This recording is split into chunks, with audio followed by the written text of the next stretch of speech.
programa nga magapabakod sang aton espirituhanon nya pagkabuhi.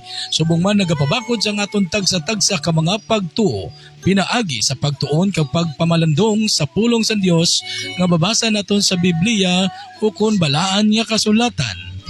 Morning Devotion, mabatian halin Lunes tubtob Biyernes, alas 7 sang aga, tubtob alas 8 sa inyo mga paborito nga mga waragwagan. Ang 106.7 JSFM, subong man ang 106.9 ASFM, kag ang 98.0 UNFM. Morning Devotion, upod sining inyo kubos nga alagad, Brother Jovi Santillan.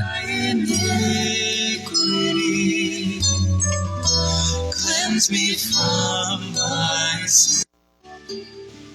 Have mercy on me. Morning.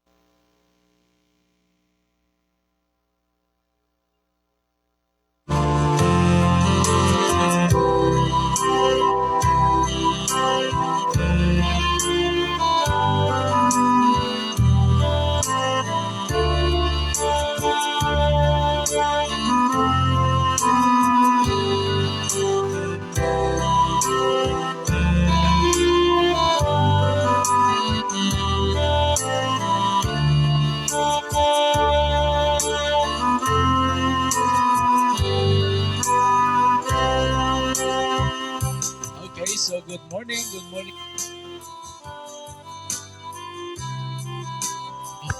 Okay. So good morning na sa atong mga pinalangga mga tagpalamatin. Welcome. Welcome na sa atong palatuntunan ang morning devotion. There is a GSFM 106.7 Community Radio.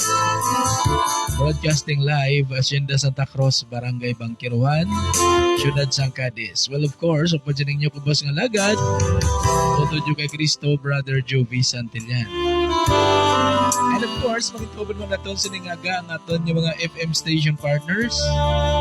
Pinagid ang aton sister station dira sa Ciudad San Sagay, sa may bahin sa Barangay Bato. Ang ASFM 106.9 Community Radio.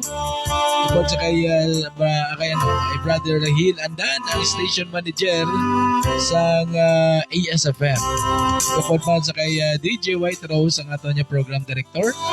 And upod mo naton ang 98.0 UNFM. Upod rin naman sa may proper San Cadiz. Ang UNFM 98.0.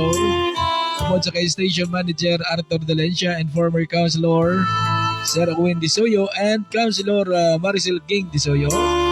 And of course, upod sa kay guard on duty Jeric Gregorio. Ining tatlo ka mga FM stations mag-upod sa pagpangalagan para nga maibantala ang mayong balita nga nagalin sa aton Dios. Amoy ning iya mga pulong mga tumabati ang karon, mga kabyanan kag mga kauturan. So, kamusta ang inyo nga pagbugtaw sa siningaga mga kabyanan kag mga kauturan? Makapasalamat kamo sa Ginoo. Dapat gid ha, amo ginang aton dapat siya ugalion o nga